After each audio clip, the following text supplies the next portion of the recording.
অনেকদিন ধরে বড় ভিডিও দিতেই পারছি না, তাও ভাবলাম যে শর্ট ভিডিও দিই। তাই সকালে কাজের একটু ভিডিও দিলাম। প্রেগনেন্সিতে 7 মাস পড়ে যাওয়ার পর কাজের গতিটা যেন কমে যাচ্ছে। সকালে উঠে ঝাড় দিচ্ছি, যেন দিতে ইচ্ছা করছিল না, কিন্তু করতে তো হবে কাজগুলো। তাই আস্তে আস্তেই করে নিলাম। আর তারপর লাতা দেবো বলে লাল মাটি নিলাম, নিয়ে লাতা দিয়ে দিচ্ছি।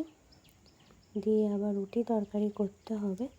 একটু তাড়াতাড়ি করার চেষ্টা করছিলাম, আরও অন্যান্য কাজ আছে, সেই কাজগুলো সেরে আবার রুটি তরকারিটা করলাম।